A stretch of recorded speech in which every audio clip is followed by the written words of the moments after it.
we'll move on to The Voice. Yeah, sounds like a reasonable idea. Yeah, and then we'll go on to The Touch, and What are we going to touch? What are we going to touch? The Voice Series 3, this, of course, we've been previewing... Bagsy a cucumber if we're doing The Touch. This Or a Any way to cut porcupine. his mic off?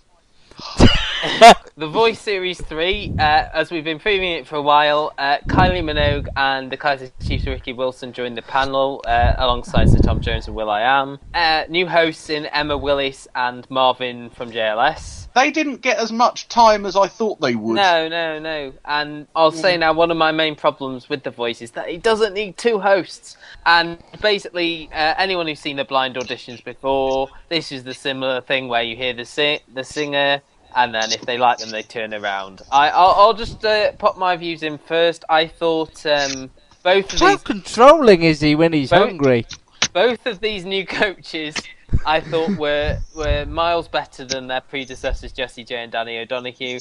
I thought the whole show felt more professional, but it was still entertaining.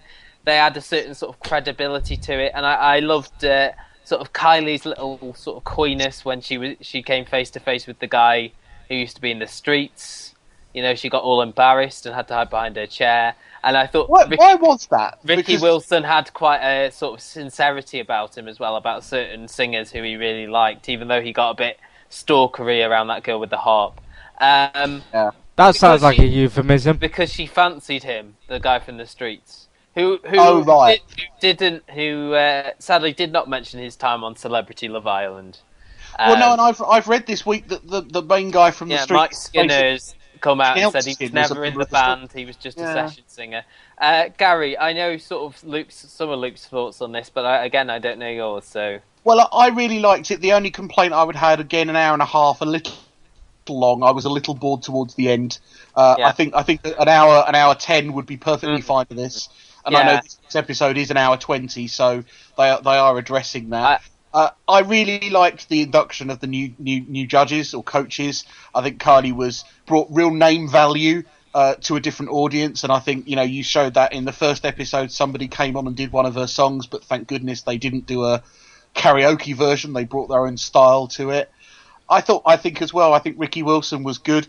I am a little bit still annoyed by will.i.am, thinking that he is this malevolent musical genius when they did the opening song, all he did was a silly rap. The guy cannot sing. Stop crying. And I was a bit disappointed that they didn't perhaps feature the new presenters. They just sort of went straight in, like, forget about the others. Oh, my name's Emma Willis. I've been presenting this show, and I haven't done much television work recently. That's what I think. But no, the early parts of the Voice are always well received. I think. Yeah. Last year's blind auditions annoyed that. I think last year Jessie J annoyed the hell out of me, so I'm glad she's gone.